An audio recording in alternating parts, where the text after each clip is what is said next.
Welcome, my followers, to the Decepticon cause. So, what do you remember from the good old 2000s and the 2010s? Well, your first answer might be probably many things. Like, for example, the good old days of. Oh god, no. Please, no. No, no.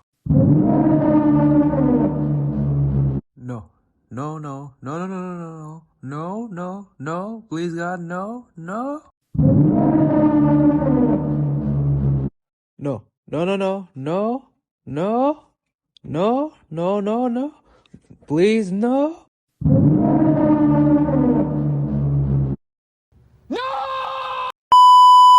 Okay, I admit it. A lot of stuff happened during the 2000s and 2010s, mostly for the better or for the worse of humanity, mostly in the geopolitical area. And the whole war on terror thing that happened. Yeah, that was rough times that time. But that's not what I'm here to talk about. What I am here to talk about is about video games. Yeah, you heard me right, video games. Not the current generation of video games of the 2020s, more so the 2000s and 2010s. Why exactly, you might be asking? Well, the era of the 2000s and 2010s gaming was, a year of great success. Many iconic titles came during that time. Dante's Inferno, Assassin's Creed, Devil May Cry, God of War, and so much more. If you know, you know. Come join with me on this journey through the 2010s, where games used to be fun, had ambitious design, had good gameplay, characters, and most of all, focused on giving fun to the player rather than whatever the 2020s are giving us in terms of, this. What the hell is even that? So the 21st century had begun. By this point, Nintendo, Sony, and Xbox had positioned themselves as the three competitors within the gaming market. We all know, you know, I know, everybody knows. Sure, Sega and Nintendo have been rivals for a long time, but now with these three that are Nintendo, Sony, and Xbox, they have been long-time competitors, which I cannot say the same for Xbox recently because of their many debacles. You know which one I'm talking about. But that hasn't changed the fact that they gave us some of the greatest games of all time. Now, where do I come in this? Well, I've always been a PlayStation player for a long time. My uncle started first, then they showed us, then we started. And it's been that route ever since. Back on topic, when it came to the hardware, while it was impressive, the problem was it struggled with a bit when it came to certain things. For example, the PS3. It had a very high price tag, it ran games on 30 FPS, and some games even struggled to play on it, leading sometimes to crashes and so on. But when it came to the Xbox 360, it was another problem. It's also suffered from cooling conditions, leading to the red ring of death. I mean, even the old PS3 also had that problem. I mean, later models would fix this, but the damage was done anyway. And Nintendo was, how do I say it, being experimental with their console, the Wii. While it had its perks, I won't lie, it had its own issues, like causing elbow pains or knee pains when trying to exercise it, if you know what I mean. I could talk about the PS1 and PS2, but I did play them back in the old days, but they kind of, we weren't able to preserve them perfectly. So RIP, I guess. But I can say they were great consoles, but even then those consoles also had technical limitations, which were later fixed by forward consoles like PS3, PS4, PS5. I know I'm giving too much perspective on the PlayStation side of it. Like I said, I'm still a PlayStation player. I'm just giving a history of what's here and there when it came to these three major brands. But now we can at least focus on the next area. What might that be, you might be asking? Well, the games themselves, the ones that made an impact. Finally, now we can talk about the area which I really wanted to talk about, that being games themselves. There were so many games that came out throughout the generations. Sure, most of my perspective will be from the PlayStation side of things because I mean that is the most relevant to check upon and is more close to what I want to talk about because like I said, I grew up with them and there were so many good ones behind them, especially those that made an impact across the entire gaming landscape. Like seriously, have you seen my collection of games that me, my cousins and my uncles and my brother have been collecting over the years? I'm not trying to be a show off here, but I'm here to show how much we care about gaming, how much we love it, and how much we have been preserving it for so long, especially where we live, where most people think that it's just the one thing use and throw away. But no, we did not think like that. We preserved them. And we will continue to preserve them until the end of time, no matter what. So back to my original point of this side of the video, the games. Because oh boy, I got a lot to talk about. Like seriously, there's so much I can talk about. The games I know, the ones I lost, the ones I may have I by mistakenly sold because I wanted more money to buy new games, which was stupid of me, but hey, mistakes are mistakes, what can I say? So let's talk about one game that is the most simple to talk about and made a huge impact on the world, that being God of War. My vengeance ends now. Gives me chills every time. I mean, come on, what can I say about this game? It's the most definitive badass game in existence. I mean, it was the first game I was able to see with my uncles playing them on the PS2, that being God of War 1. I think they played God of War 2 on the PS3 back then also, because back then it was able to be ported from the PS2 to the PS3 version. So, yeah.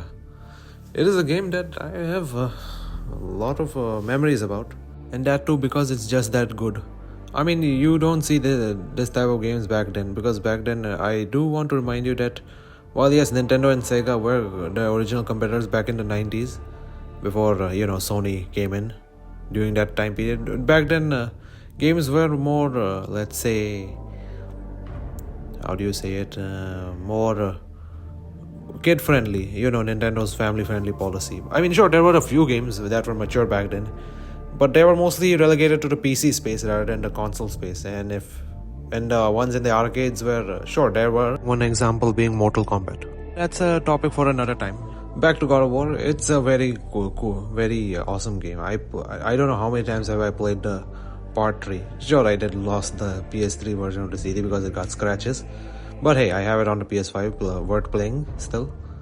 But yeah, it reminded me of simpler times, when games were just filled with action male characters that actually could rival against gods themselves and had stories within them. Sure, it was overshadowed sometimes by the action, but when you pick the pieces up, you see a man who has gone through so much pain and suffering, only to know that whatever he did was in the end led to destruction.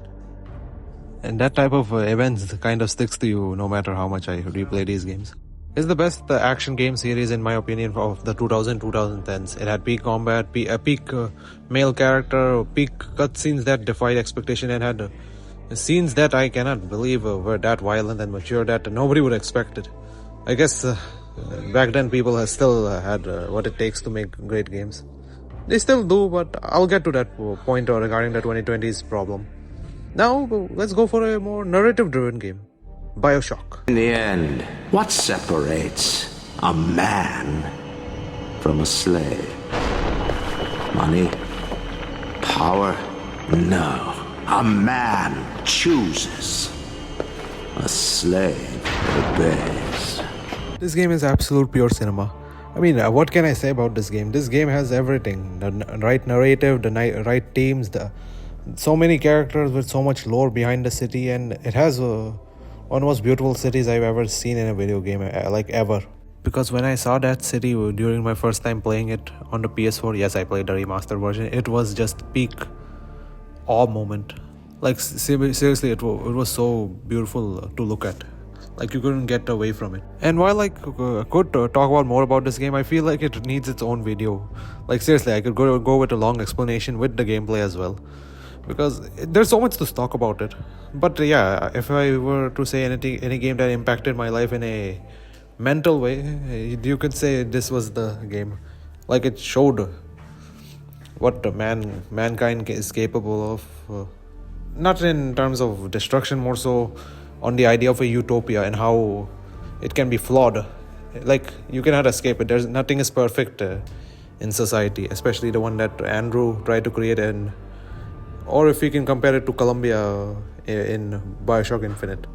I mean, I could talk about all three games, but each have their own uniqueness and each have their own unique villain, so some other time. But yeah, I would say this is one of the peak storytelling games ever. Now let's go to a more familiar game, like everybody who has played it to death at this point and won't escape it. GTA San Andreas. Two number 9s, a number 9 large, a number 6 with extra dip, a number 7, two number 45s, one with cheese, and a large soda. This game is timeless. I mean, I cannot help but replay this game again and again back then on the PS2.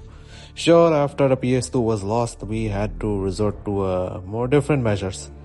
So I was able to get access to a PS3 version of the game, which is basically the mobile version of the GTA San Andreas. But it works, it's polished. Sure, it's a little bit of a downgrade from the PS2 to some degree, but it's still GTA San Andreas in the end of the day. Because my god, people everywhere were playing this game on the PS2. Like, no matter where you go, you would see this game everywhere. The memes, the cheat codes, the mods, everything. And even the controversy. Yeah, this is one of those many games that had the guts to actually get itself in trouble. I mean, sure, Rockstar is not suspicious to danger when it comes to, lawmakers, politicians, etc., etc. But that made sense because back then games had no limits on what they can do. They made sure games were as edgy as possible. Even though these are just video games and take place in very fictional settings, yet people back then would still make a argument over this. This game was impactful to me in many ways because it had a very large open world to go to. 3 areas to go: San Fierro, Las Venturas, and good old Los Santos, which are basically real life cities just changed into a different name. And what else can I say? It's peak perfection in my opinion. Yeah, it's a little bit problematic in some areas if you're playing certain versions.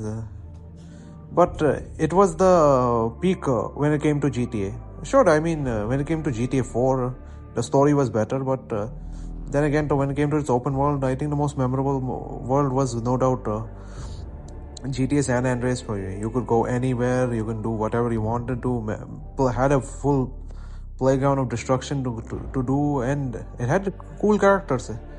And it had some wacky stuff too, and even those that people consider controversial. But in the end of the day, it's a video game. Why consider it controversial? But yeah, I would say this game will stay in my memory for a long time. There's a old saying in the business world: the bigger the risks you take, the higher the reward. And these games did took risks, the ones that came during the 2000 and 2010s, because back then there was not too much of a restriction when it came to how you could express certain games in a way, especially on Sony and Xbox platforms. You could make whatever you want and it would be successful. I could tell a few very good examples of few. What sort of risks am I talking about? Like, for example, how showing the reality of things, like the truth of things in a way that, while in a fictional story, it kind of does exist in the real world. For example, GTA 4. The reason I chose this game to be exact because it was willing to talk about the more darker side of America, especially when it came to its struggles, the gangs, and above all else, the issue when it comes to migrants living in new countries being very alien to it. Nico Bellic, in his entire journey, always tried to find some way to live. Even Roman also tried, but they never were compatible here, which is actually a real issue that does exist here in today's world. So it does make sense they would go for something like that, while making sure it's in a fictitious version of New York City, which we know has its own problems in the real world. But I will say, while other GTA games do tend to go for a more comedic side while also giving characters development, GTA 4 at least doesn't do that. Because it takes its story very seriously with its tone and characters. And I think that's what makes it very good. But also I feel disappointed that it's not talked about much unless you're going to GTA forums where GTA 4 is talked more. But me, who has played that game so many times, I cannot help but fall in love with its story, especially Nico Bellic as a character. And the fact that it took such a risk when it came to shifting the tone of their GTA games, this is one way of saying they took a risk. And this game succeeded, actually, in taking that risk. Well, I could give another example, like, say, Call of Duty World at War. Call of Duty World at War might be one of the more darker, grimmer side of the World War II games, because it wasn't scared of showing off the reality of the World War II. I mean, seriously, like, how many scenes are in this game that show its gruesomeness, from the executions, from the both German and Japanese army, to how people get killed in it. And Victor Reznov's story of revenge is one of brutality and much more. It didn't try to show who's the good guy or bad guy. It showed a morally grey area where both sides were willing to kill and do whatever they needed for their countries. And that's what makes this World at War and the Black Ops series compelling. They had dark stories. They talk about real world events that happened, but in a more grounded, dark tone, which, if you compare it to Call of Duty 3 that came on the PS2 and Call of Duty World War II that came on PS4, the tone is a little bit more, how do I say, Hollywood a bit. I mean, I could show some scenes, like here, for example. Fancy seeing you here, Sarge. It's going to hell in a hacksaw out there. You run into much trouble? Nah, but Jerry sure as hell did. This place will be rubble inside of 2 minutes. We can't stay here. Look who came back for more. I thought you were out another week. Not after I heard a bunch of tough SOBs were about to take Marigny. Well, playbook's working. At this rate, we'll be home by Christmas. Don't just stand there, let's see. All right. Not bad, eh? Now compare this to the scenes in World at War. Make an atoll. Little more than sand, trees, and a small Japanese military base. Miller's reconnaissance team landed there almost a week ago. Since then, we've heard nothing. The waiting's over. We're going in. For all we know, they're already dead. If what little we know about the Japanese is true, it might be better if they are. For Germany. They die for Germany. Building by building, room by room, one rat at a time. You can clearly see from the tone of these three World War II games made by Call of Duty to be, different. World at War more grim, dark, serious, and Call of Duty 3 and World War II being more safe, a bit more heroic in tone, or having mostly Hollywood level type dialogue rather than the more creative writing when it came to World at War. That's another risk taking, because World at War was willing to show the dark reality of World War II rather than whatever came before or maybe after in terms of World War II shooters. So yeah, I consider this a game that took risks, and I think it's worth playing because it brought a game series like Black Ops to life due to Victor Reznov being a necessary character in Black Ops 1. So yeah, it is one example. Another one I'll take to say is Dante's Inferno. And before anyone asks how I even got the game, well, it was available on the British store. Yeah, the British PSN store account on the PS3 if you really want to get the full experience. But back to the topic. Dante's Inferno is, how do I even say it? It's a cool game, but it never does take itself seriously. But when it comes to the imagery and the maturity, when it comes to its scenes, it's there actually. From the circle of lust to greed, and how Lucifer himself is depicted with having his, literal junk out. And because I cannot risk YouTube taking this video down if any time soon, so yeah, I'm not showing that. You could consider this game as another form of risk taking because they were willing to adapt the book it was based on and showed a more demonic and religious imagery on it in a more fictional, yet crazier scale than what other games would do. I mean, sure, it's not as crazy when it comes to gameplay and whatnot, but when it comes to God of War and comparing Dante's Inferno in terms of their maturity. I think both are close, if not on equal playing field. I think Dante's Inferno does take it a bit more on a higher level due to its inspiration. There are more examples I want to give, but I'm already dragging the video a bit too long. But when you see these games that I mentioned that take risk, you see that these games did succeed. Sure, Dante's Inferno was screwed over by EA because of their stupidity, but hey, it did succeed and has a fan base out there. And the fact that they were willing to take risks shows that you can't show stuff that no other audiences can understand if you do it right, rather than trying to tone it down. I'll get to that area in the 2020s section, but now let's focus on the aspect I really liked about the 2010's games: the gameplay, characters, and designs. Well, now we are here in the section of gameplay, designs, and characters. So what do I mean by this? Gameplay, as we know, means the game itself. How does it work? How does it react? How it plays?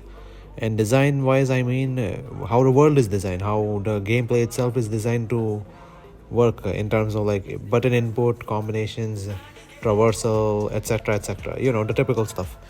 And when it comes to characters, I mean characters that were unique, had unique designs to them, or were inspired by something, or how you would say very interesting in terms of their backstories or lore. Most easiest game I could say these areas fall under are, you know, the Souls games. Now just a reminder, I did play all of the Souls games, but not in the way you think. I didn't start off from the PS3, I started from the PS4 when it came to Dark Souls 3. Then it eventually led up to Dark Souls Remastered, then Sekiro, then Bloodborne, then Elden Ring, and then Dark Souls 2 at the last, which is odd because Dark Souls 2 people say it's bad. I know it's weird that I played that game last, but I know the games well enough so I can explain. These games are notorious for being difficult. I mean, I had no issue until I suffered a migraine attack from getting beaten up by Malenia one too many times because I refused to use a summon, but that's another story for another time. The point is, these games were well known for having well integrated level designs. If you exclude the other games, I think the best level design was with Dark Souls 1, because whenever you go anywhere you would end up back at Firelink Shrine of all places. And if you compare Bloodborne, the combat was more speed up and you had to be more aggressive rather than defensive, rather like you cannot hide behind the shield. Then the other thing was Sekiro brought a new way of traversal and focused more on deflection combat, something that was never seen. I mean, sure, parries were a long time existing. I think one example being Metal Gear Rising Revengeance, but its parry button input was a bit more complicated to do rather than what Sekiro provides. Then the next thing was Elden Ring, which created a whole new open world. Sure, there was reuse of assets in terms of open world enemies, but at least they made sure each area felt unique. So yeah, they do fit that category. And the world design itself is so perfect. It does show the atmosphere of a dark washed up world in peril. The game that does it a lot better than other Souls games is Bloodborne itself. I have no idea how many times I played. I played it twice in two different accounts on PS4, then replayed it again on the PS5 through PSN Plus. And yeah, I still beat the game so many times. At this point, it's muscle memory that I can even beat the Orphan of Kos also easily. But yeah, its world has everything it needs. The good gameplay, good design in terms of world, the combat being more offensive rather than defensive style, where you can hide behind a shield, and of course the lore being more Lovecraftian and gothic in nature, unlike the dark fantasy style that other Souls games had, which makes it top tier in my opinion. And while the Soul series has everything, I have not mentioned about the characters because there's a lot of lore behind it, and I do want to explain it more in a full in-depth video if I ever do about the Souls games in the future, which I will do. We just need some time and preparation for it. But now to Far Cry 3.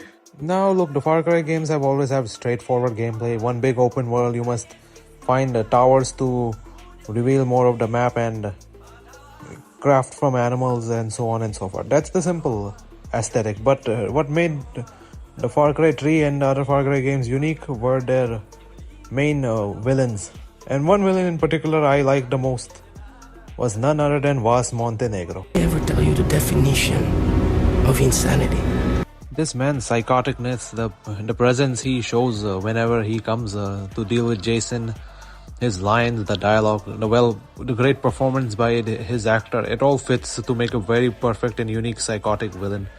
I mean, sure, there have been other psychopathic villains in other games, but Voss is unique, at least in terms of how they written him in the game. And that's what makes the Far Cry games unique. They each tried to achieve the same levels of hype with Voss. While they succeeded in some degree, they never came close to what Voss showed in Far Cry 3 in terms of his character. So yeah, that's one way of seeing this game series. It has a way of uniqueness in terms of characters, how they try to create, just so that they can beat the OG, the big man himself. But now let's go to a more, more interesting side. How about character fan service? Fan service, I mean Heartwoman. Yeah, and I mean seriously, like a lot of fan service was there during the during the 2000s and 2010s when it came to female characters. Like no matter where you go, there was always some attractive character to look at, especially from the fighting games. Because this made sense to do actually during that time period, because a lot of games wanted to make sure they were succeeded in some way. So if it meant giving attractive characters, especially from the female side, it meant more player numbers could increase. Because we know in the end of the day, majority of gaming is dominated by male players majority of time, with the female players coming second. But that also led for female players to do a lot of cosplays for a lot of female characters. I mean, I've seen a lot of it through Instagram and Twitter, where they will try to portray themselves as hot characters from certain video games. Majority either from fighting games like Mortal Kombat, Street Fighter, King of Fighters, etc. and so on. I mean, even the recent trend with Marvel Rivals also is showing that. Basically, in simple terms, your product needs to be appealing or you will get no profit. Basically, no appeal means no profit, and with an appeal equals profit. And I mean, what's more appealing than hot, attractive characters in a game? But unfortunately, this all unfortunately came to an end after 2019. Because once the 2020 started, I cannot say what happened. Like seriously, what in the hell happened? There is one thing that I've learned from the 2020s in gaming, is that there are 4 things. You know what those 4 things are? Well, I'll tell you. Ugly characters, games prices being too high, female characters being gods and male characters being treated like a trash, and above all else pushing DEI, ESG and diversity in a forced manner rather than in a natural manner. I find this very baffling because majority of the games that I bought were from the West, and to see the West fall like this, like complete idiots to this type of system of making games, it makes my blood boil. No, seriously, it makes my blood boil. And I'm pretty sure everybody on the internet saw how terrible this system was, and everybody started rejecting the West. So is this it? Is this the end of the West? Well, not really, because there is a competitor that is there, the East.